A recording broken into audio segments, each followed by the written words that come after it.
Ladies and gentlemen, good day and welcome to Q2 FY23 conference call of Hindustan Oil Exploration Company Limited. As a reminder, all participant lines will be in the listen-only mode, and there will be an opportunity for you to ask questions after the presentation concludes. Should you need assistance during the conference call, please signal an operator by pressing star then 0 on your touchtone phone. I now hand the conference over to Mr. Anuj Sonpal from Valorem Advisors. Thank you, and over to you, sir. Thank you. Good morning, everyone, and a very warm welcome to you all. My name is Anuj Sonpal from Valorem Advisors. We represent the investor relations of Hindustan Oil Exploration Company Limited, HOEC. On behalf of the company, I'd like to thank you all for participating in the earnings call for the company's second quarter and first half of financial year ending 2023. Before we begin, let me mention a short cautionary statement. Some of the statements made in today's earnings call may be forward-looking in nature. Such forward-looking statements are subject to risks and uncertainties which could cause actual results to differ from those anticipated. Such statements are based on management's beliefs as well as assumptions made by and information currently available to management. Audiences are cautioned not to place any undue reliance on forward-looking statements in making any investment decisions. The purpose of today's earnings call is purely to educate and bring awareness about the company's fundamental business and financial quarter under review. Let me now introduce you to the management participating with us in today's earnings call and hand it over to them for opening remarks. We have with us Mr. P. Lango, Managing Director, and Mr. R. Jeevanandam, Executive Director and Chief Financial Officer. Without any further delay, I request Mr. Lango to start with his opening remarks. Thank you, and over to you, sir. Thank you, Anuj. Good morning, everyone. Happy to connect with you all on this Q2 FY23 earnings call. Jiva, our CFO and Director, is with me. Valorem Advisors, our Investor Relation Advisor, are also on the call. I hope everyone has received the updated earnings presentation. We've also uploaded it on our website for your reference. As you all know, in BAT at block level, HOEC holds 60% through revenue sharing contract. However, the services to BAT field is at arm's length with subsidiaries at 100% for MOPO and FSO. Accordingly, the revenue earned by subsidiaries are consolidated. During Q2, the mobile offshore process unit continued to be on revenue mode, while SPM FSO unit was on revenue mode only till 14th July, and BAT field could export gas only for 14 days during Q2. FSO and SPM were on downtime due to the repair of underbuoy hose and the connecting hose till 31st October 2022. As we updated on 4th November, we have resumed gas sales from BAT post completion of underbuoy hose repair and reconnection of hose to FSO vessel. While we did not have to pay any penalty for not supplying gas since mid-July, GSPC reported that they are not able to find customers willing to pay $20 per MMBTU, which was the price we could realize in June. We have therefore agreed to adopt the market prices discovered and published by the Indian Gas Exchange on monthly basis, and the price for November 2022 supplies would be about $13.5 per MMBTU.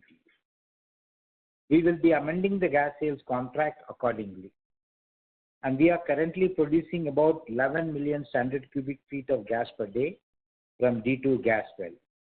This allows us to deliver the full contract volume of 10 million standard cubic feet per day. Our priority now is to focus on resuming production from D1 oil well.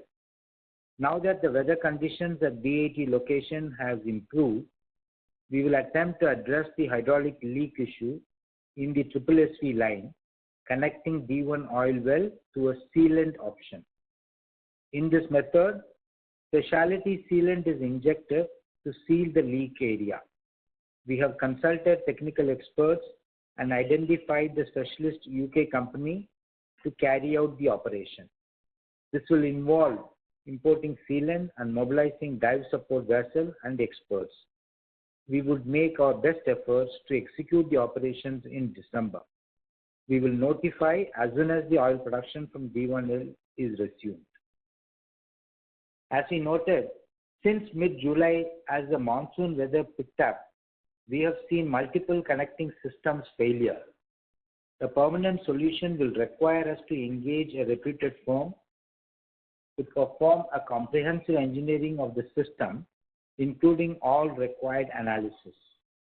We need to procure new floating and underbuoy hoses to withstand the roughness of the monsoon weather. And this permanent rectification and replacement work is planned to be carried out during this fair weather season. Moving on to DROC. DROC has performed well during Q2, both in terms of volume and value. At volume level, compared to Q1 average of 25 million standard cubic feet per day, we achieved average daily gas sales of 34 million standard cubic feet per day. Further, the share of premium gas sales increased marginally to 45%. Under premium gas sales, we realized a minimum $1 premium over the applicable government notified price of $6.1 per MMBTU. At DROC, our strategy remains focused on value over volume. We have initiated the site grading work in the difficult forest segment for the proposed 18-inch pipeline that will transport DROC gas to Duliajan marketing hub independently without relying on Oil India pipeline network. This will enable connecting with the Northeast gas grid in future, significantly enhancing the market size for DROC gas. In our other assets, there are no significant developments during Q2. We are continuing the small volume of gas sales to GAIL from FY23 that was recommenced in May 2022. In Cambi assets, while production operations are continuing, final execution of ring-fenced PSC for R2 area by government is still awaited. At Katsam, normal production operations are continuing. Government is insisting the contractor parties to accept the government position on cost recovery limits as a condition precedent for PSC extension. Discussions are still ongoing between government and the operator. In other northeastern blocks, Kerem and Umatara, the regulatory process for forest and environmental clearances are continuously being pursued with government. In Greater DROC block, GNG evaluations are being progressed to release the potential drilling locations. I now invite Jiva to share the financials. Thanks, Elango. We report that the company made a total revenue of 81.69 crores in the current quarter, against 70.19 crores in the previous quarter. In the consolidated accounts, it is 125.79 crores against 91 crores in the previous quarter. If we take the revenue for half year for 22-23, it is 216.83 crores comparing 76.93 crores in the corresponding previous period. This increase in revenue is mainly from increase in gas price and VAT gas sales from 4th June to 14th July for about 40 days. That is 82.81 crores including the revenue earned by MOPO and FSO. Increase in price for gas and oil for DROC contributed about 55 crores in the half-yearly account of 22-23. Though the increase in the top line, it could not translate into profit due to shutdown of BAT for over 110 days since 14th July to 31st October. Therefore, the standalone profit after tax is 6.57 crores against 34.21 crores in the previous quarter. In the half-yearly account, it is 40.77 crores and the corresponding previous period is 29.11 crores. In the Concall accounts, the profit after tax is 17.71 crores against 32.35 crores in the previous quarter. In the half-yearly Concall accounts, it is 50 crores comparing 28 crores in the corresponding previous period. In effect, continuous production from BAT is inevitable to have an improved and sustained bottom line of the company. The total expense of standalone, including DDA, is 75.12 crores comparing 35.98 crores in the previous quarter. Half-yearly is 111.11 crores for 22-23 comparing 35.68 crores in the corresponding period. The total expenses in the Concall accounts, including DDA, is 5.71 crores comparing 59.08 crores in the previous quarter. Half yearly is 164.79 crores for 22-23 comparing 47.8 crores in the corresponding period. Operating costs accounted for BAT in the consolidated accounts for 22-23 including MOPU and FSO is 72.52 crores. Finance costs and DDA is 35.16 crores, which makes the total of 107.68 crores out of 164.79 crores in the half-yearly accounts. The major chunk of expenditure is flowing through the BAT. EBITDA in console accounts for this quarter is 46.16 crores comparing 52.97 crores in the previous quarter. Half-yearly accounts for 22-23 is 99 crores comparing 41 crores in the previous period. Consequent to the commencement of production from BAT field with the gas well effective 4th November and with the commencement of oil well in BAT, a meaningful profit will be reported in tandem with the top line of the company.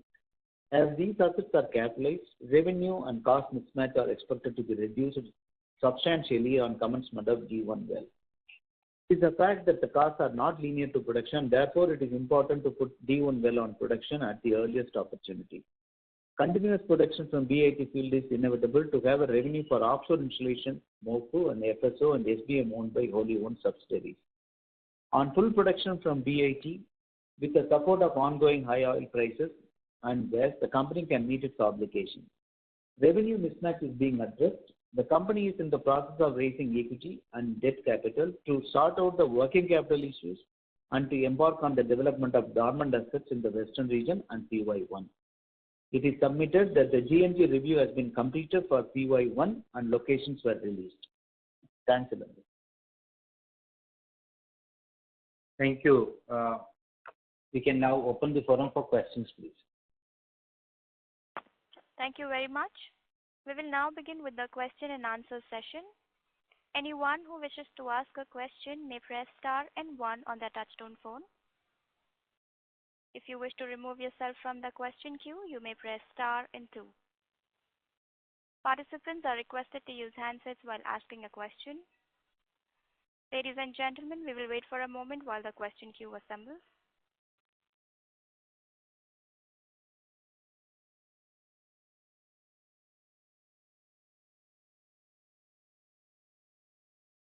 We take the first question from the line of Mr. Ritesh Gandhi from Discovery Capital. Please go ahead. Hi, sir. Just to clarify on the BAT, you guys gave a clarification on the 3rd of November to the exchanges that the trials were on and that you would inform us when the sales would have started. And I think in the press release and the presentation you've implied that on the 4th of November sales have started. So I just want to understand, have the sales actually started or are the trials still on and how should we be looking at it? The sales have started. Okay. Just a small request, sir, because you had said in your press release also that you would inform the exchanges if sales would start, and we didn't get the clarification until the result. So if you could just keep us updated, would be extremely helpful. The other question is with regards to, effectively speaking, a D1. So obviously, we've had a whole host of problems with the actual execution of the BAT. If you could just let us know, what is giving us the confidence that we can complete this by end of December, given effectively, historically we've been inconsistent in actually achieving our target, dates. Yeah. Thank you, Rajesh. Just to clarify, in our the exchange release, what we meant was that we will notify as and when D1 oil production resumes. That is what we meant. Because when we notified on 4th November, the sales has commenced already. Anyhow, maybe we have not clarified it properly. So what we meant was whenever we resume production from D1 oil, we will release, we will notify the exchanges. Coming back to D1, what we've kind of learned is whatever connecting systems that we have set it up were not able to withstand the roughness of the monsoon. That is the fact. What we have tried to do unsuccessfully during the monsoon was to fix the problem through a temporary solutions. When the weather improved, we were able to fix the connection to resume the gas production. We've also found a solution that can hopefully can fix the problem for the oil well as well. In terms of execution, it is not a complex execution, but this is whether the methodology works or not need to be seen as such. So that is the explanation for where our confidence comes as far as the December timeline is concerned. The execution of this sealant option is not very complex, but its effectiveness needs to be tested only after we inject the sealant. But as we explained in my opening remarks, the permanent solution will require an engineering, thorough engineering, which would to ensure that we upgrade the system by replacing some of the connecting hoses, etc., to withstand the monsoon weather next monsoon. So overall, our expectation is now that the weather is reasonably good, we don't anticipate any problem. Now, I just want to add. Just to be clear, I understand. So effectively, if I understand, what we will be able to complete in December is effectively just doing sort of like quick fix, if you will, to get the production going, and then we will undergo a more and longer process for a permanent solution. Is that understanding right? If this solution works, which we believe it will work, and that will fix the problem permanently. There's no other changes of that. Okay.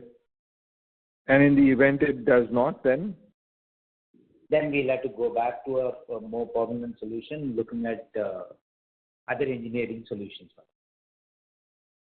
And then if we have this level of confidence around being able to complete this in December, which then given effectively increases in prices in Assam, which have started from Q3 onwards, plus effectively, the gas on board, and hopefully D1 to start, is there then actually really a need for an equity raise? Because ideally speaking, dilution at these levels would not be ideal, right? I'll ask Jiva to answer this question. Ritesh, we are running an oil and gas company, and we have got assets. We have got 11 assets in the company. So we are not running alone BAT. So whenever we raise capital at an appropriate price to put all the blocks under development and to monetize the blocks at the current high oil prices. That's why we will be raising an equity and debt as appropriate, considering our development opportunities, which we want to do. So just to be clear, are we monetizing actually an oil block at these prices, or are we raising equity at the company level? It's set to be in both as such. We have already taken an AGM approval for raising debt as well as equity as appropriate for us at a price. Equity should be at a price and debt should be at a cost.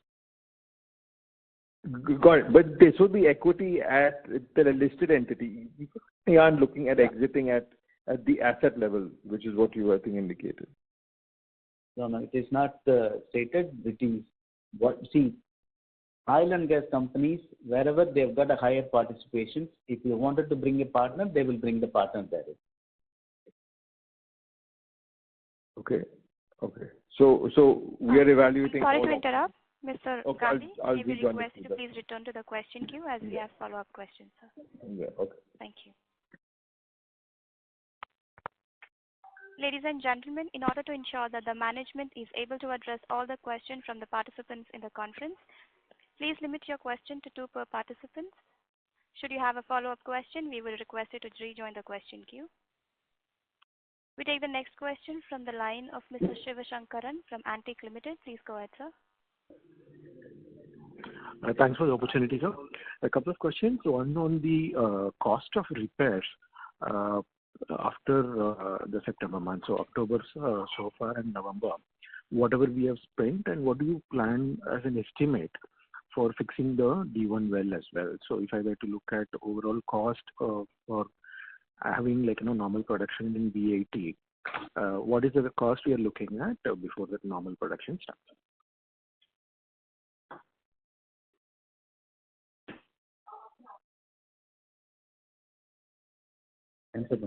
Yeah, just 1 second, Varda. The cost of repairs which we are anticipating for the D1 well should be in the order of around $250,000, roughly about 2 crore rupees. And the expenditure incurred for fixing the repair in the November, which is also in the order of about 2.5 to 3 crores. Because this was a monsoon, we have to have a wait for some period. So it was about 3 crores. Now the intended repair to be carried out for the D1 well should be around 2 crores. Fair enough.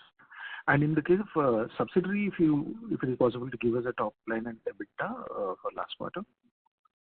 It's too much to predict at this stage. We wanted to put the field on production, and it's having a 3 combination. It works. We have to put all the wells on production. And second thing, we wanted to know what would be the gas price, what would be the oil price. So I leave it to you to make a rough number. No, I was not asking for the entity. I was talking about the subsidiary in 2Q.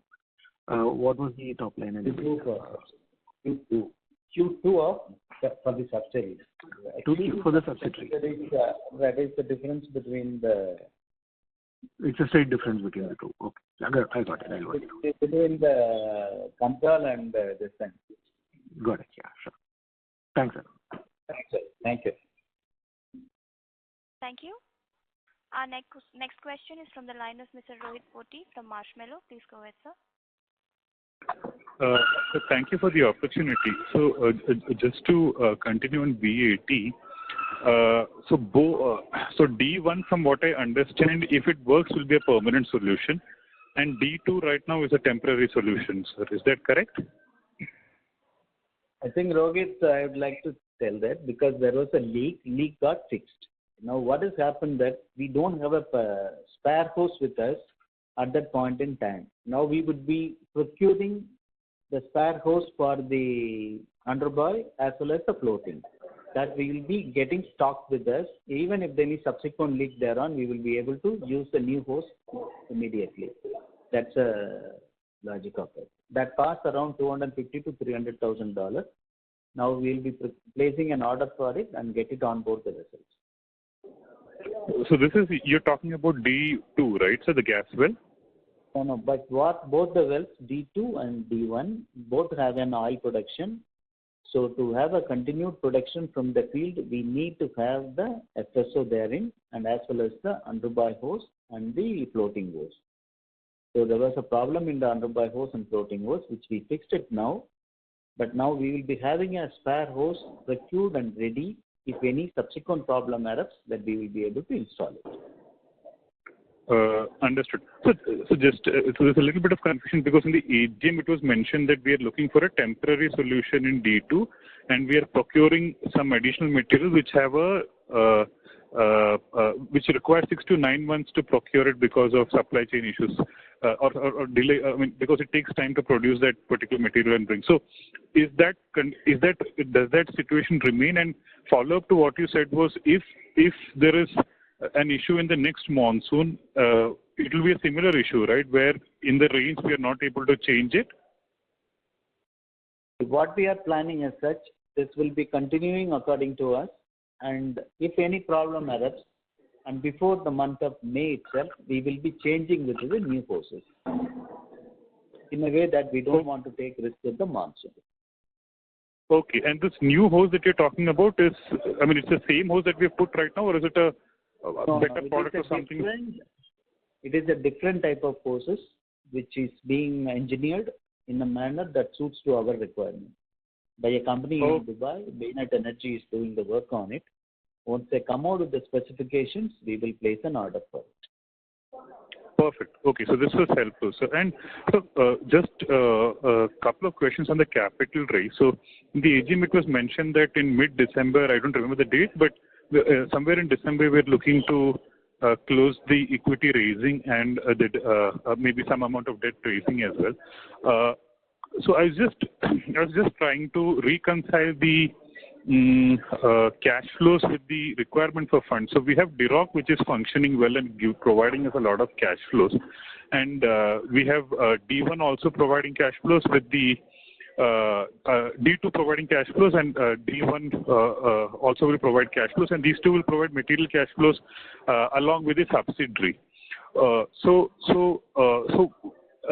If I could understand this better, so the capital raise, is it primarily going to be for expansion, or is it going to be for maintenance of, or is it going to be for BAT repair or any other statutory payments? Because I remember numbers of 75 and 50 that you had shared for statutory payments, if I am not mistaken.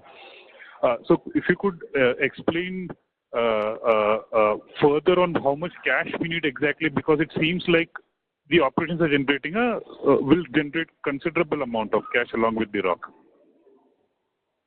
I think, Rohit, we have a working capital issues, and we need to have a money for expansion by drilling this. We can't keep the assets dormant for it.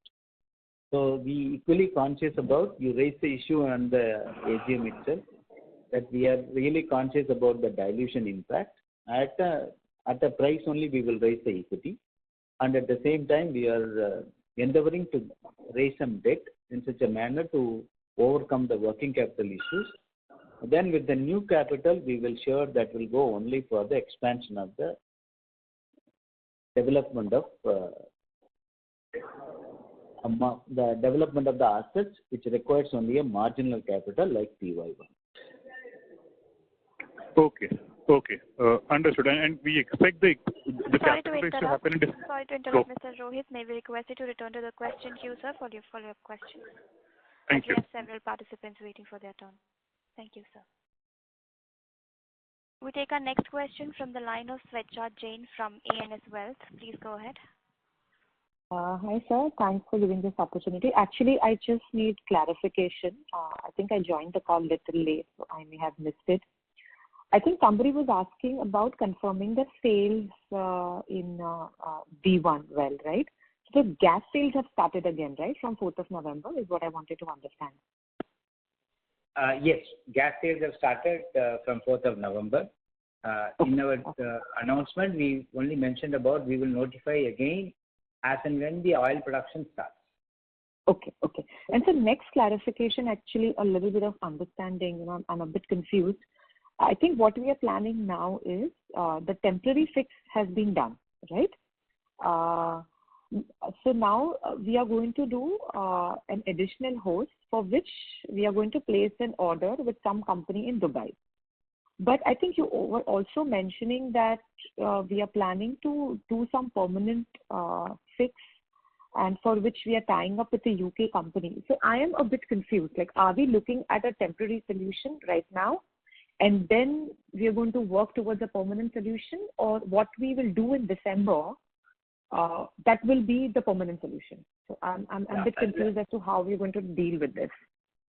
No, thank you. Let me clarify for the benefit of everyone. See, what we've observed is the system, whatever we have set it up, could not withstand the rough weather of the monsoon period, right? So as the weather calmed down, we have fixed the gas well, and we will fix the oil well also with a solution. And we are confident that this solution will work during the fair weather period. And before that, as Gio was explaining, we will procure replacement material, and we will do whatever inspection required to prepare the systems to withstand the next monsoon. Now, that will involve certain level of engineering, certain level of spares and processes based on what are the failures that we witness. So, hope that clarifies. Okay. So the UK company that we are looking to engage, what will that work on? Is that work on the D2 well, because of which we are not able to extract the oil? No, both the wells, for both oil and gas to flow through the first of all, I think everybody needs to understand that both the wells produce certain amount of oil also. The gas well also produces certain amount of oil. Whatever oil that we produce need to be exported through the floating storage facility that we have in the field through the SPM, which need to function through the connecting hoses. Right? So these are very critical systems for production from either of the wells as such. So on the UK company, what we mentioned was that the UK company has a specialized sealant which, if injected, will seal the leak areas. So that is what we are going to do in December. Once that is done, then the entire system will function. Now, before the next monsoon, we just want to ensure everything is inspected thoroughly to withstand the monsoon. Any changes, any replacement that need to be done, so that we get ready for the monsoon. Okay. And the total cost that you mentioned was approximately 5.5 crores, right? 2.5, 3 crores for fixing the repair, and then we are going to spend additional 2 crores. Correct. Okay. Thank you, sir. Thank you so much. That helps a lot. Thank you. Thank you.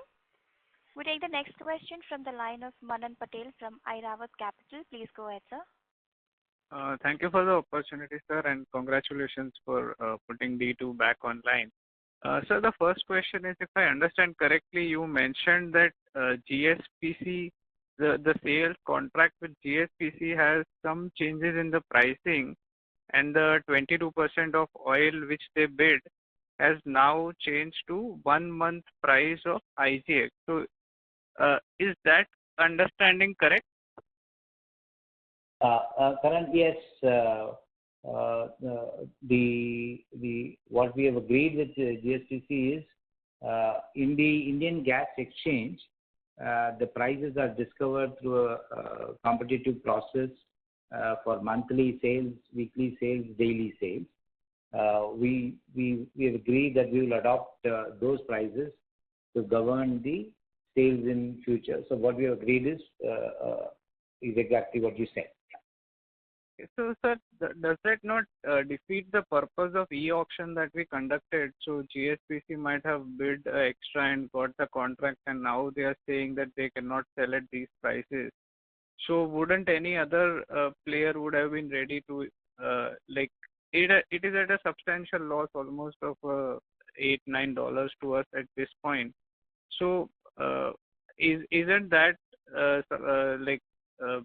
a problem for us, and does this result in renegotiating contract of B80 with the subsidiaries for the operating cost as well? So if you can clarify on this. Karan, what we did through the e-auction is we went into a 2-year contract with GSTC.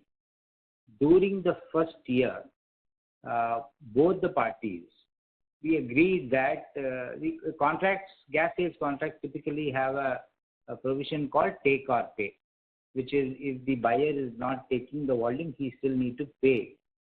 Normal standard is 75% on an annual basis. And if we don't deliver the volume, we need to pay penalty for that. So the take or pay or supply or pay are the corresponding clauses. So when we went with e-auction, we put it out there that in the first year, because we are aware that when you commission a large offshore facility, there will be teething problems. So we put that there will be no take or pay or no supply or pay obligation in the first year, which means both the parties will do reasonable endeavors to supply and take the volume. So we are in that first year.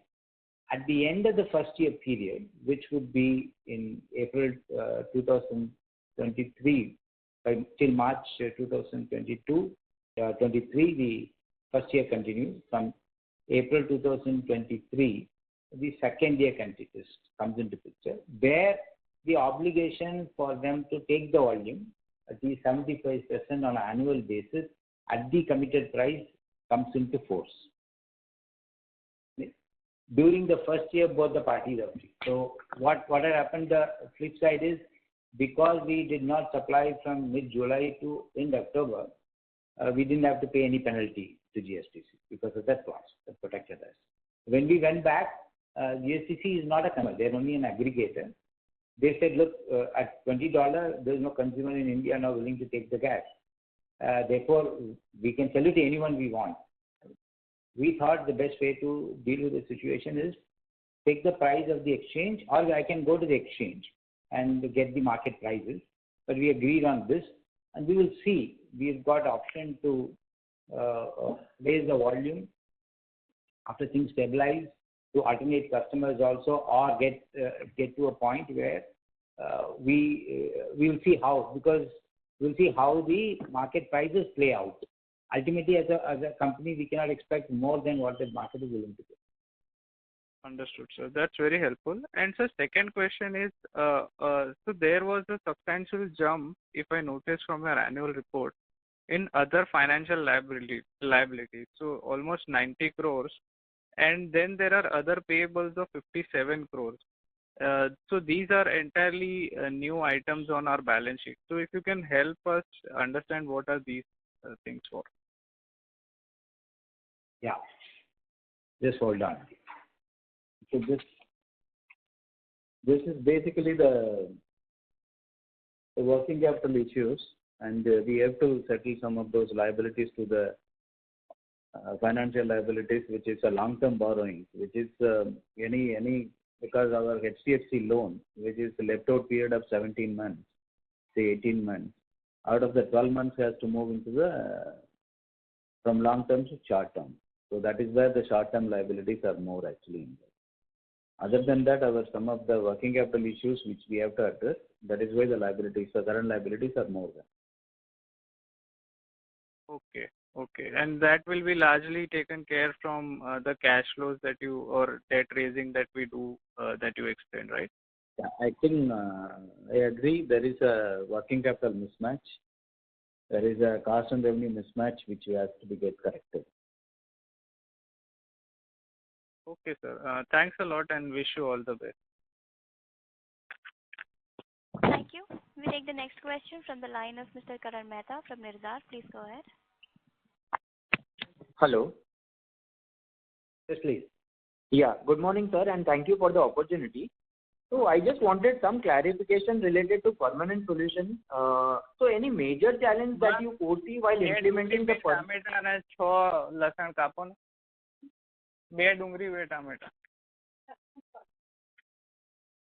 Hello. Mr. Karan, please go ahead with your question, sir. We can hear you. Yeah. Yeah. So I just wanted some clarification related to the permanent solution. So any major challenge that you foresee while implementing the permanent solution? Not, I think the word temporary and permanent got created some confusion. What all we are trying to do is to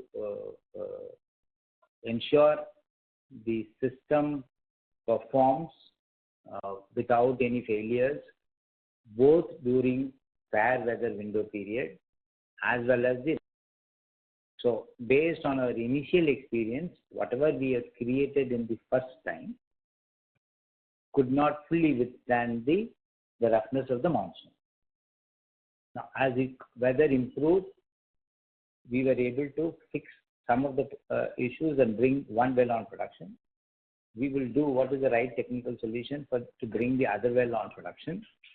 Then we will, before the next monsoon comes, which is typically May, June, before that we will ensure that all other replacement or certification, engineering is all performed so that the facilities are ready for this full monsoon to handle the full production level.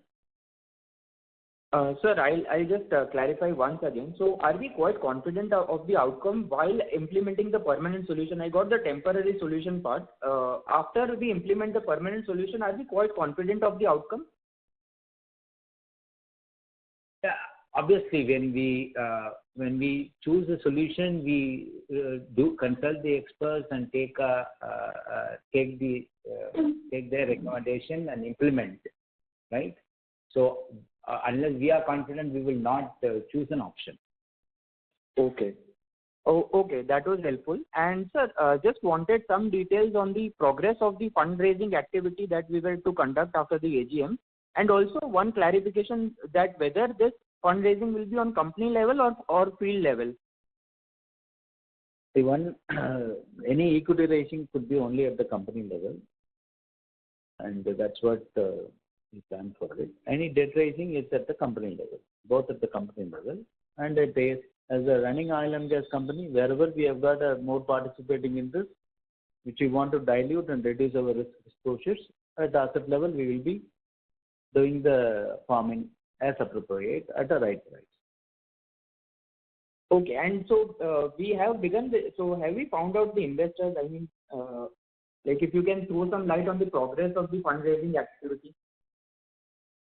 I think it is a process as such, and it will continue at the moment. So as soon as we reach some conclusions, we will let you know. Okay, and sir, lastly, if I can squeeze in one more question. Mr. Karan, may we request you to return to the question queue, sir? Okay. Thank you. Okay. We take the next question from the line of Mr. Tejas Shah from Unique Stock Broking. Please go ahead, sir. Hi. A lot of confusion is there between the investors for permanent temporary. I think you need to clarify. One is like your D1 accumulated line issue, which was supposed to be replaced for the D1 oil to flow, which was losing pressure. That is one part not connected with your weather window. And second is the hose buoy, which is connecting to the from the manufacturing of oil to your ship storage. That is a different part. So people are still confused over there. So if you can throw proper light on that, people will all get addressed. Okay. So the problem right now what we are facing is your oil, which is to be shipped from the manufacturing to the ship, that line connecting pipe, that has a problem. Now that is getting solved, what I am understanding, by ordering new and temporary fix is done. Now ordering new, I am expecting from your conversation is it will be there before your month of May. It is still not on the process of order, but you will receive it by the month of May and you will fix it before your weather window gets over. And can you throw some light on the D1 acquisitor line, which was supposed to be replaced by getting it on the surface and replacing some parts and again putting it back? If you can throw, this is my first question, please. Thank you, Mr. Shah. Let me answer the last part first, which is the D1 line. Now, D1 line, as you rightly observed, had a pressure loss. The pressurization is required to keep the well on open condition. The pressure was not holding, and we did some diving, identified there is a hydraulic pressure loss. Now, there were two solutions for that. One is you lift it and completely replace the line. The other, what we have found from the market, is to inject a sealant that will seal the leak area, because the leak is very, very minor in nature and it is hydraulic leak. So after consulting experts, this solution is found to be working in other parts of the world, and we want to implement that solution in December. We identified the firm, we identified the chemicals, we consulted the expert, we will do that. Once that sealant fixes the leak is fixed through the sealant option, then that will hold. There is no reason for any kind of replacement in the line at all. Then the oil production comes back into stream. Now, the other part of your question, which is the whole FSO SPM system, is required for both the wells. Its hoses got damaged and it has been fixed now. So it can now take care of both the wells as and when both the wells are on production mode. One of them is already on production mode. As soon as this D1 well comes on production mode, the FSO SPM system is fully functional now. Hope that clarifies. So that will take the pressure of that 4,000 barrels of oil which you are planning to produce. Am I right? Correct. Okay. So fine. And if let us say in December, the first solution does not work, do we have the chance to get that uplift to the subsurface and replace the part and again put it back before the month of June? Yes, we will be able to do that. Do that. Okay, so I hope that solves everybody's problem of not that D1 well will start. And the second question is, sir, now the gas price, Indian Gas Exchange, what you said, now that is jumped down to 13.5. If you can share what is the average price for the last 4-5 months, means what will be the average price that we normally will get from this thing, like $10, $11. What is the history? If we can throw some light so we understand, from what price to what price we'll be able to get the money out of it. And if you can throw some top line, what you can generate. I don't have the data on the last 4 months of exchange prices, but overall, currently the market is there is a volatile market. There is some excess volume is in the market. Once that gets absorbed, then the prices is expected to go up further because the government notified prices itself is at $9 now, and we are seeing a general premium of about $5 more than the government prices at the exchange level. Now, exchange also, in the last 6 months only, good volumes are being traded in the exchange after ONGC come on to the exchange. So, over the next 6 months, we will get a better idea on how the prices would be. But having said that, for the remaining, we are only concerned about the remaining period between now and March 2023. And we are delivering to Gujarat, which is the most premium market. So basically we are saying on the government notified price, on an average, we'll get $4 to $5 premium. So for the next 6 months, at least the price is fixed around $9, correct? So correct. Around $13 to $14 you will get by default. Correct. Okay, sir. Thank you. Thank you. Thank you. Thank you. Thank you, sir. We take the next question from the line of Rikesh Parekh from Absolute Advisors. Please go ahead. Thanks for the opportunity, sir. So just firstly on the B80 side, on the D2, since we had given this awarded to GSTC based on the auction, so won't it be that the second best person who had bid would have been preferred rather than accepting a lower $1 or the market mechanism price?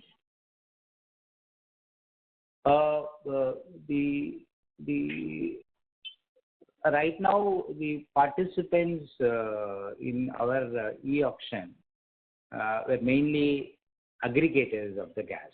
Let's say three participants who were bid at high level. The last two participants, if I can disclose, where they were putting competing bids was between GSTC and GAIL, and both are aggregators of gas. They are not actual consumers. One of the important things for us is to ensure there is a continuous production and offtake that takes place. That reliable offtake will be ensured only by aggregator who has capacities booked or ability to book capacities in GAIL. If I reach one individual consumer, then I will be exposing our field production. Let's say that consumer plant shut down. So I'll be exposing myself to the plant. So our preference will be to aggregator. Now, between both these aggregators, just place the volume based on the market prices. We are convinced that the exchange discovers the current market price in India through a very wide participation. The volume traded in the exchange is almost 10 times of our volume. After figuring out all that only, we agreed for this arrangement. Okay. Second is regarding D1. Means we are still under process, or means we have to place the order for the D1 rectification as such? So we will place the order. We are in the process only now. But we are confident that it will be ready by December and. Correct. Yeah. Second is relating to our DROC.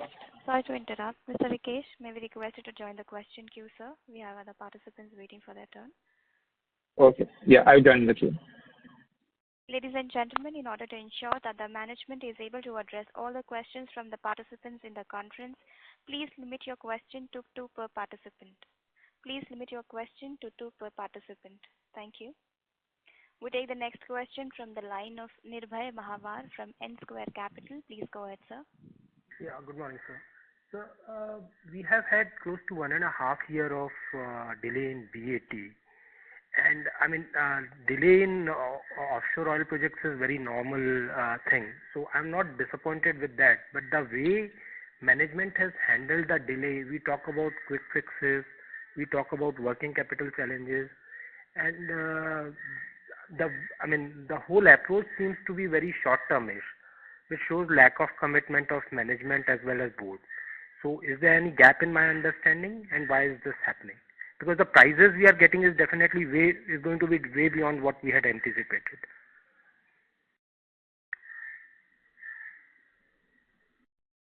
Mr. Nirbhay, those are very strong words. I cannot, these are your perception, so I will leave it at that. But I mean, short-term working capital challenges to execute an offshore oil project seems very, very short-termish approach. Why are we not capitalizing our balance sheet? These delays were very much expected. I mean, it can happen in any of the oil projects. So why are we not fixing it? Why are we not adequately capitalizing our balance sheet? Any word on that? Balance sheet is fully capitalized, adequately capitalized as required, and an unforeseen situation comes out of the revenue from 11,000 crore assets for 4 months. That caused the mismatch. The mismatch is being addressed. If you call that is incompetency, I'm sorry about it. I'm not talking about incompetency. That is your perception. That's your perception. You can leave it with that. So I'm not talking about incompetency, sir. I'm just saying that it shows lack of commitment. Is there any? I mean, are we missing as an investor when we are so optimistic about the opportunity? Why board and management is not so committed? That's what I'm trying to understand.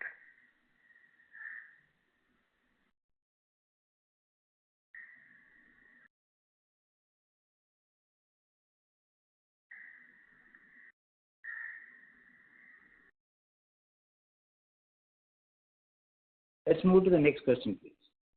Thank you. We take the next question from the line of Mr. Amit Mehandale from Robo Capital. Please go ahead, sir. My question is on the equity fundraise, sir. I think earlier participants had asked the question and probably the response was already sent, but since I have the opportunity, I'll ask one bit again. The equity fundraise that we are doing, and I think we appreciate that, the prices are better in terms of, realizing the asset value of the block. But is there a possibility that we could dilute at the block level, or is it technically or legally not possible? Dilution at block level. See, the dilution at the block level is an ongoing process, and at the right price, at the right things, we don't have any block which are so greatly, which we hold around. Only one block we hold maximum of 60%. Another one exploration block we hold 100%. Another one producing block we hold 100%. These are the blocks are there. Right. So we will be continuously discussing with the people, and at the appropriate time, at the appropriate price, we will be able to get a farm-in partner. Similarly, we will go out, farm out also. Farm-in and farm out is a regular process. So we cannot give a timeline, and we cannot say that this is being done on it. But at the same time, to correct the mismatch in the working capital, we will be raising debt as required for it. And to embark on a development program, we will be raising equity debt. Okay, sure. Thanks. Thank you. We take the next question from the line of Mr. Rohit Balakrishnan, iThought PMS. Please go ahead, sir. Am I audible? Yes, sir. Yes, please. Yeah, sir. So, sorry to belabor on this point again, but on this point on you taking a quick fix and then just to clarify, I know you clarified it well, but I think in the opening remark you mentioned that just to be, you are also appointing a reputed engineering firm so that there is no, so that they can evaluate and give you a report so that in the next monsoon the systems and processes we are better equipped. And I think in the AGM also you had mentioned this, and I think you had also given the name of one of the contractors. So so can you just clarify, this is in addition to whatever you mentioned, this is in parallel to whatever you mentioned in terms of sealant, the approach that you're taking for D1, and the other thing that the overall approach to rectifying D1 and underboy hose that you are planning as to replace it completely. This is in addition to the entire process. Is that understanding correct or wrong? Correct. In addition to that. And what would the cost entail on this? Constant replacement. See, that's what I told you now, but no, I'm saying, so this consulting engagement that you are planning to do, that to get an overall view, what would be the cost of that? Any idea right now? Overall, we have got only one small umbilical hydraulic hose issue in the D1. That is an umbilical as a core of about 10 cores are there, which get connected to the subsea tree. Out of these 10 cores, one core is having a leak. That goes to the surface controlled subsurface safety valve, right? That we are going to fix it through a sealant. That is the one type of a job on the D1 well. Right. Now, when we come to producing from the D1 and D2 well, we need the floating storage offshore. That is, our FSO is duly connected with the single point mooring, right? Right. So single point mooring is connected with the pipeline end manifold through an underboy hose, right? Right. And from the SBM, there is a floating hose gets connected therein. Now, what has happened? There is an underboy hose below at the end of the underboy hose, there was a small leak. To avoid any issues, we shut the production down. Then we repaired it. Now, what we are planning, we will be having a substantial quantity of this will be in pieces. That is 13 meters each of that. We will be having number of pieces which can be assembled and get it into a floating hose as well as an underboy hose. We will procure and stock it there. If understood. Before the monsoon, to ensure abundant caution, we will replace it. And in the worst comes case, we will have another 5 or 6 of the small pieces of hoses will be there, which will get connected to avoid the longer shutdown as happened in the past. Right. So you mentioned that all these would cost somewhere around 5 to 6 crores, right? Yeah, that's right. That's a matter. Correct. And I'm asking, sir, we are also planning some in general overall overview of our readiness and overall preparedness of the overall systems for the next monsoon. We are going for a engineering firm. What would that cost me is what I'm trying to understand. The engineering firm, it will be more or less it goes with the job which we'll be giving it to them, right? If they put their man-hour, they will be charging man-hour basis, right? If they mobilize a person to come to India and that person in India for the day as such, we'll pay him $2,500 per expat. For the smaller, low quality person, low qualified person or the inexperienced or not, it's not a right word to call inexperienced, and the young guy comes along with him, it will be costing around $700 to $800 per day. So normally we mobilize an expert, which will be having about a contingent of 2 to 3 guys, which will be costing about $4,000 a day when he is in India. And similarly, when he does a review work at his place in Dubai, it will be little lesser cost and depends on the manpower he actually spends on it. This is not going to be a high cost item. The total exposure would be in the order of say around $100,000 per season you assume. In a year, it will be around $200,000 max. Sure. No, understood. Clear, sir. And sir, on the fundraising part, Rohit, may we request you to come into question queue, sir? ma'am, this was my questions were. I mean, there was just one follow-up. We If I have can. several participants waiting in the question queue for their turn, sir. Okay. We take the next question from the line of Mr. Bhanu Doshi, individual investor. Please go ahead, sir. Hello. Hello. Ma'am, you're audible. Hello. Please go ahead. Yeah. Am I audible? So kindly, any update on the PY1 extension and feasibility study that we were to conduct before the release? Hello. PY1 extension is there up to 5th December, and before that we will try to secure the further extension of the block. And we carried out an extensive GNG review, and now we have got locations ready. And once when we are having adequately capitalized, then we will be embarked on the drilling of this.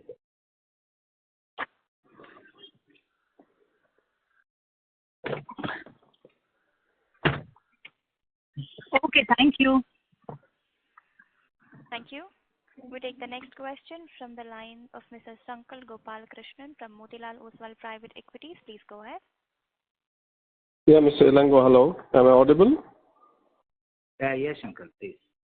Yeah. So on PY1, you said that we would do the expansion only after raising equity. Did I get it correctly? Yes, I've explained to you that we will be raising some equity, and we have to have an internal approval that to meet with the entire expenses, which cannot be at a shorter term. So as soon as we raise equity, we will go in with it. So that can be an investment of about 200-300 crores? Not 200-300 crores. We initially start with about $24 million expenditures, followed by another 26 million. That is about 50 million. But initial, we start with the first well, it should be about $8 million. Sorry, can you repeat? I didn't hear you well. $8 million. $8 million for the first well. Okay. So the earlier investment which you made in those two wells, have they been written off? So that has paid off as such, but that is on deepening the existing well. Now this would be a new well at in an area little other than the old wells as such. So this would be our value creation for us for getting back the money invested in the block, which is in the order of around $383 million over the period. Okay. And this therefore can take a couple of years to execute.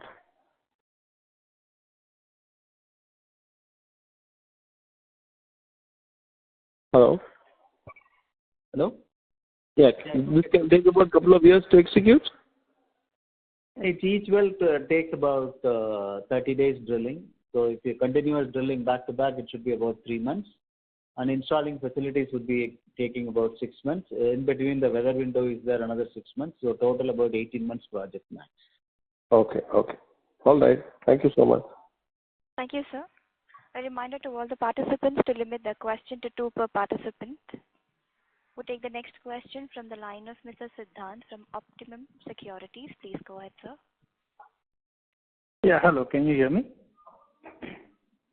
Yes, please. Hello. Yeah. Thank you for the opportunity. I just wanted to ask, like once, we have both the wells running and we are going to be expensing all the items in the P&L, since the gas has already started flowing in, do we expect like break even at even $13 or do we see that till the time oil doesn't start, we'll be probably operating the AT at a loss? Thank you.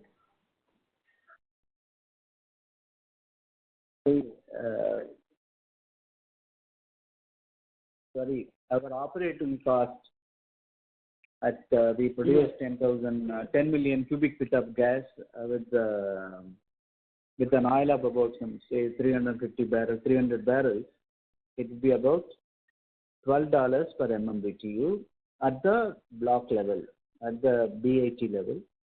And if we take the revenue which we will be generating from our FSO and MOPU, this would be reduced to $5. In effect, at the Concall level, we will be making the contribution even at the $14. even by we are going by only one well production. That is a D2 well alone. Got it. So, by just operating the gas well as a whole, like we were initially saying, that we can break even on BAT, considering that just the gas well is flowing. So, just wanted to understand in terms of cost and income, let's say from before we start the oil well, is it still break even, or are we probably going to till the oil well doesn't come online, we'll probably be operating at a loss? I've explained to you that at a consolidated level, because the majority of the facilities are owned by us, that is an FSO and MOPU and a single point mooring system, our operating cost, that is actually the marginal cost for this production, that is $5.35. Okay? So anything beyond that is our contribution margin. Fixed cost is right? So even with the gas well that has started from the next quarter onwards, we should see a higher bottom line also. That's right. Oh, got it. Thank you so much. Thanks. Thank you, sir. We take the next question from the line of Mr. Varun Agarwal from HS Capital. Please go ahead, sir. Thanks for the opportunity. So can you also clarify that with the new pricing that exists for DROC that was announced on 1st October, what will be the revenue and contribution from DROC on a quarterly basis? Contribution from DROC.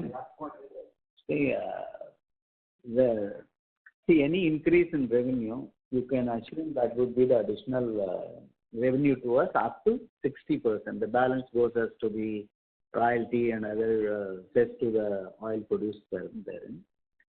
So if you look at that, previous price was about $7 and this is about $9. That is a percentage increase. In that you can take 60% would be the contribution. Additional value created out of the price. It goes with the 2 kVA continuing uptake from the customers therein. So that is to some extent seasonal. At one quarter may be high, one quarter may be low. Understand. That is helpful. And just to clarify on BAT, you mentioned that you'll have a quick fix with the sealant in December and there'll be a permanent solution up and running by May. So for this permanent solution, have we identified what will be the permanent solution, or that is something that once that engineering firm representative comes and we do the study and then we will figure out what the solution is? Or is it fairly straightforward to do it? And second is around that, if the parts are costing only 6-7 crores, and given we have so much capital stuck here, why do we just not order the parts? Why have we not ordered the parts in advance since a while back and have those parts ready to be fixed earlier? Maybe we have tried and it's a long lead time, but just wanted to clarify that. Thanks for this question. Actually, we would like to clarify that. See, in offshore and subsea, any leak comes and the leak is to be addressed. How the leak is to be addressed? Go into the deeper water, that through the subsea diving team, and get it fixed. And another one is where the leak is smaller one, like a hydraulic leak, fluid leak as such. We apply some sealant and see that sealant holds, it holds for it, right? So the sealant costs nothing. It is about $30,000. But to have the work at the subsea, you need the dive support vessel, right? That costs a smaller amount. That also in the overall game, it is a smaller amount. But monsoon is not in our control. So once a monsoon goes up and we have a better weather, we can get some dive support vessel and go down and fix it up. And in offshore, whatever the fixation we do it, whatever the repair we carried out, most of them are permanent at that point in time. If subsequently something leaks on it, we have to again fix it up. That is the nature of the business per se, and we will do that. But these are the not hose repair or something is not unusual to the business. This is normal to the business. As you have rightly observed, now we will be having enough stock of those hoses in the FSO and as well as in KGP to have some sealant or some other material with engaging with the right consultant to do the job when a situation occurs there. Understand. And the permanent solution, And the permanent solution has been identified, or we will be identifying it in the next 5 months? This is a solution. Every solutions which we work on it is more or less permanent there at that point in time.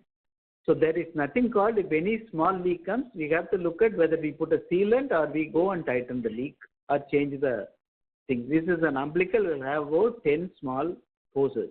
If one hose leaks on it, and we have to go and fix it up. If all the hoses leaks, there is a problem, we change the umbilical there. But we have not reached to that stage as such. So you are essentially saying that the permanent solution is to keep a stock of sealant. What you can assume that the fixations which we are going to make is a permanent one. Understand. Which is essentially keeping a stock of sealants and hoses to solve as and when problems arise. Problem comes, we wanted to have a one spare hose of about 225 meters with us. And we are going to procure at a cost of $250,000, which will be on board the vessel to address the next any such episode happens. Thank you. Got it. Sorry to interrupt, Mr. Varun. May we request you to return to the question queue? We take the next question from the line of Mr. Jaishar Shah, from individual investor. Please go ahead. What is the expected top line after December from the D1 and D2 and DROC? If you can throw some light, approximate in terms of Indian rupees.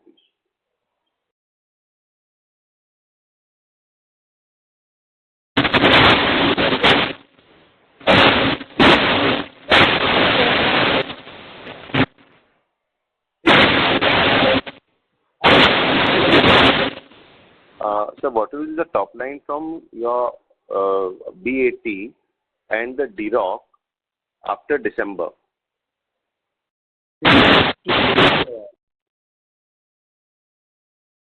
Hello? Sir, the disturbance is from the line of Mr. Shah. Mr. Shah, I'm muting your line.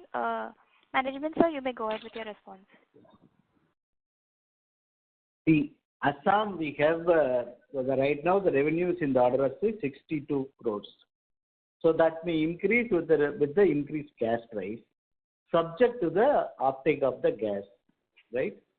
So accordingly, if the price difference is say 20%, that will be the increase in the 62 will become 20% more, right? So these two things are there. The price is now known for next 6 months. You are rightly observed. That is about 9.8%. So it should be around 30% expected revenue we will be having on Assam, provided the uptake is continuing as happened in the last quarter. And DAT as such, there are two important roles. One, we have to fix the D1, and the second thing, we should know the oil price as such, and third one, we should know the gas price as such. There's three things.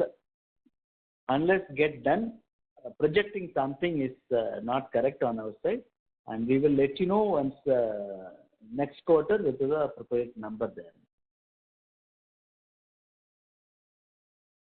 Hello? Yeah. Mr. Shah, there's a lot of disturbance from your line, sir. May I request you to disconnect and call back? We take the next question from the line of Mr. Pranav Gandhi, individual investor. Please go ahead, sir. No, my question has just been answered, so you can just take me out of the line. Thank you, sir. We take the next question from the line of Mr. Uday Varenkar, individual investor. Please go ahead, sr. Hello. Hello. Sir, you're audible. Please go ahead.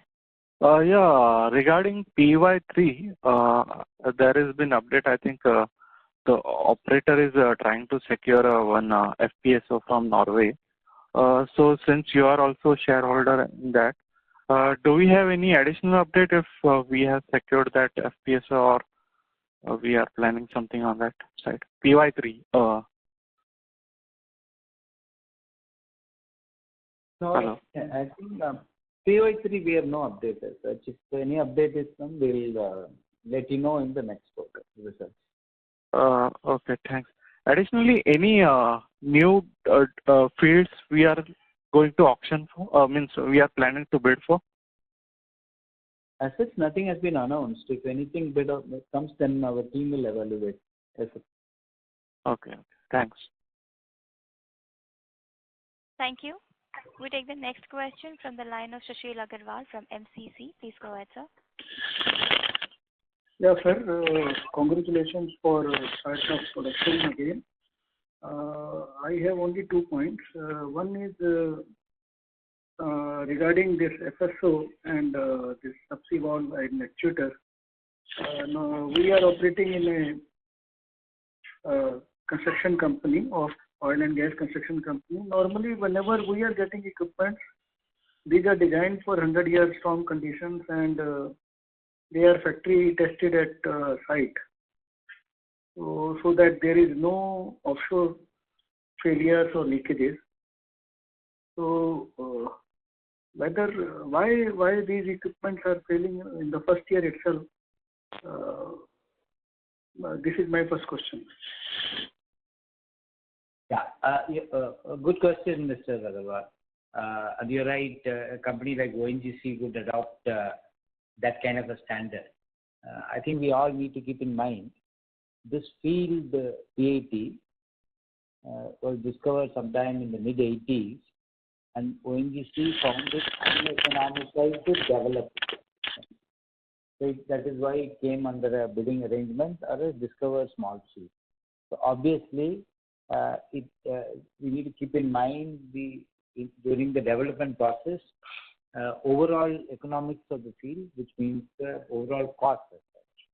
Now, on that basis, we allowed a particular model, and after the monsoon, we understood that yes, there are certain things we need to do slightly differently, which we will do.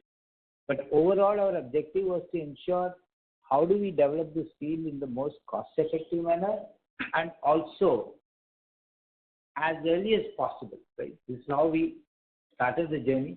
Obviously, there have been delays that happened because of multiple reasons, but the approach that we chose was this.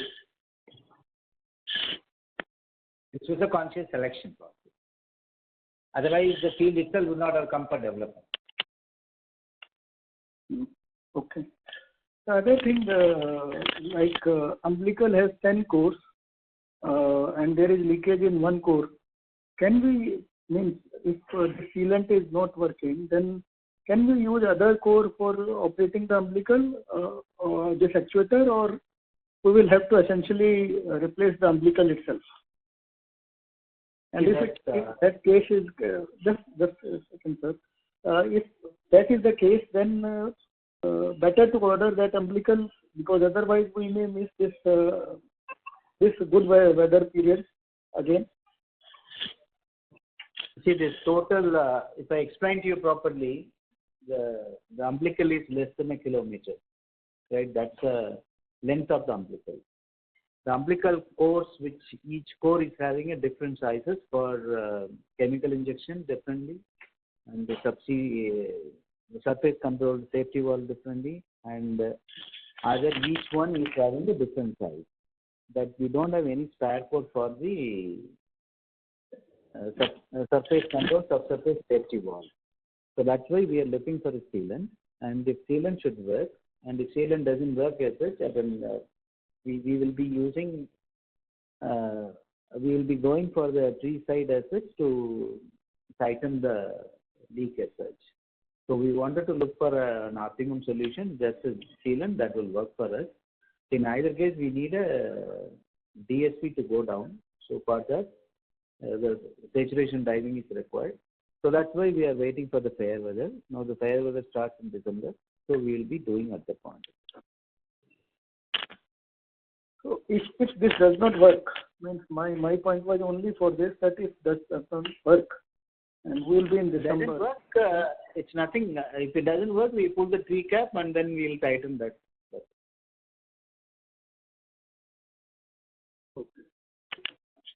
And this is, we are flying lead. See, you have to understand this. We are not only having an umbilical, we have a flying lead. The leak is only at the flying lead. So we will change the flying lead and in a manner that gets connected there. Yeah.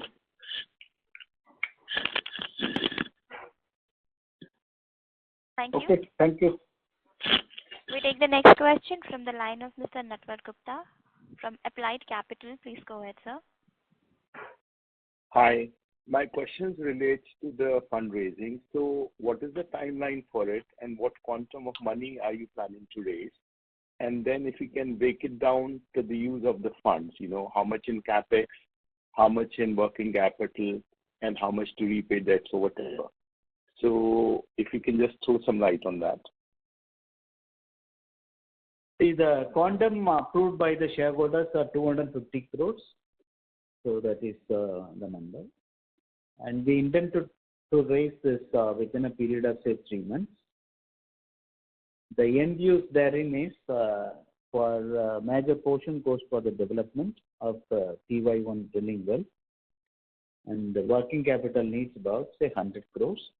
So if we are able to continuous production from the 3 wells, this G2 well and other sum comes on it, we'll be having at the end of the 3 months some surplus cash, which will be again put for the development. So in essence, over a period of 6 months, the entire equity capital raised would be put on a development use. So now the 250 crores that you're planning to raise, is that totally going to be equity, or you did mention that, it could be debt as well. Now, what is the threshold for the equity? What is the price at which you will issue equity? And would it be a rights issue, or is it be new shareholders? So we have to, we will disclose all this once the decisions are taken. I think. But I'm sure you have a threshold in mind to issue equity, right? So if I disclose the threshold in the mind, then it is difficult, nothing is secret after that, right? So we have to create value to our stakeholders. We have to see, when we look at our fundraising, equity fundraising, we should be fair both to the new equity holders who are coming into the business as well as the long-term existing shareholders. Keep that in mind. Look, again, if you are going to, so look, I'm a minority shareholder. If you are, at a lower price, I would like to participate, rather than someone new coming in and I'm getting diluted down at a very low price. I fully agree with you. Our dilution for a value and not for a cost. Okay. So that's what we keep it in mind. And when we do the so it certainly won't be a rights issue then. It certainly won't be a rights issue. It will be new shareholders. I think it has to be we will come back with you with at the appropriate time. Sorry to interrupt, Mr. Gupta. May we request you to join the question queue, sir? We have several participants waiting for their turn. Sure. Thank you. Participants, a reminder, please restrict your question to 2 per participant. We take the next question from the line of Mr. Rohit Poti from Marshmallow. No, thank you. My questions have been answered. Thank you. Thank you, sir. We take the next question from the line of Mr. Manan Patel from Airavat Capital. Please go ahead.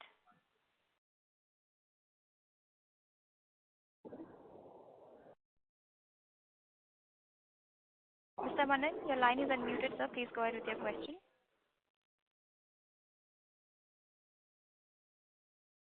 As there is no response from the line of Mr. Manan, we move to the next question from the line of Mr. Shiv Shankaran from Antique Limited. Please go ahead, sir.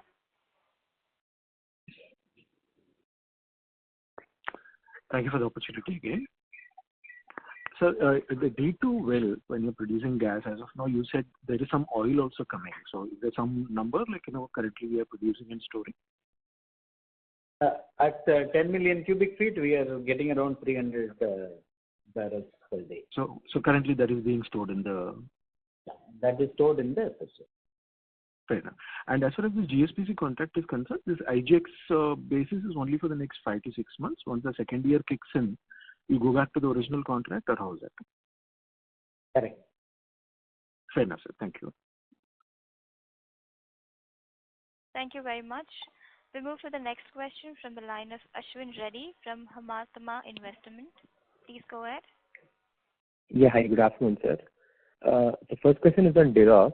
So right now, can you comment on the volumes at Dirok? as on date, as we speak so far in this quarter. So how have the volumes been in Dirac? Volume has been, pretty similar to the last quarter one. But have we added any new customers in Dirac in terms of customers base increasing for Dirac? Not new customers, but the existing customers are continuing to take the volume similar to the last quarter one. At least in October. All right. Got it. And the second question is on FY23. So last time, from what I recall, there was a plan that was given to you, or the costing was given to you from the existing operators for FY23, which you thought was too high, is what I understood in the last time you mentioned. Has there been any progress in how you would want to deal with FY23? Not really. We've been focused on FY80, not really involved in the FY3 developments. Got it. And my last question is on FY80.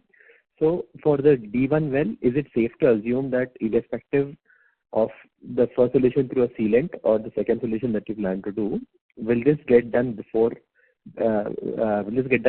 March, April of next year? Yes. Okay, great. Thank you so much, sir, and good luck. Thank you. Thank you, sir. We move to the next question from the line of Mr. Karan Mehta from Nirzar. Please go ahead, sir. Hello. Yes, Karan, please go ahead. Yes, sir. All my questions have already been answered, and thank you for all your clarifications. Thank you, Karan. Thank you, Karan. We take the next question from the line of Mr. Sharat Sharma, individual investor. Please go ahead, sir. Hi, sir. Given the high prices we've seen and we've lost that window, are we claiming damages to the delay on account of DAT from the supplier or any other manufacturer service provider? No. Okay. And so just as a suggestion, right? So even if your D1 plans get delayed or it gets pushed out or something, can I please request at least a communication coming out on the status rather than radio silence, please? I think communication could have been better and should be better, please. Just as a friendly suggestion, and all the best. Sure. Thank you, sir. Thank you very much. We take the next follow-up question from the line of Mr. Manan Patel from Airavat Capital. Please go ahead, sir. Am I audible, sir? Yes, please. Thank you for the opportunity again, sir. And sir, one question on DROC. So now I have seen some update that we have started grading and site clearing for the pipeline. So is that laying of pipeline contingent on the Indradhanush gas grid, or we will start laying pipeline and also drilling wells in parallel, the additional wells that we talk about? It is not contingent on that. This pipeline, when we complete, would allow us to connect with all our customers directly. Right now, we are using the Oil India pipeline, and obviously, Oil India would give, when there is a demand, Oil India first would allocate its own volume before allowing our volume to be supplied. By having our own independent line, that issue will be addressed. So, this is irrespective of Indradhanush. But most important thing is it ensures in future we will have a connectivity to Indradhanush. Okay, but the wells we will drill after the Indradhanush pipeline comes in online, right? Yes. After a consistent offtake is established, only we will do the well drilling. Okay. And so the last question, there was some update on Kirit Parikh committee that the new changes will apply to all types of gas, including the APM. So does that apply to our BAT gas as well? If you have some idea or if you have some thoughts on that, that will be helpful. Right now, I believe the committee is only deliberating. No recommendations have been made about it. So we really don't have any clue. As far as this 6 months price has already been notified by the government. That is effective 1st October, $8.57 per MMBtu price will be notified. That will be valid till March end. Okay, sir. Wish you all the best for D1 well as well, and look forward to your next communication. Thank you, sir. Thank you. Thank you. We take the next question from the line of Parsha Veer, individual investor. Please go ahead. Good afternoon, sir. Am I audible? Good afternoon.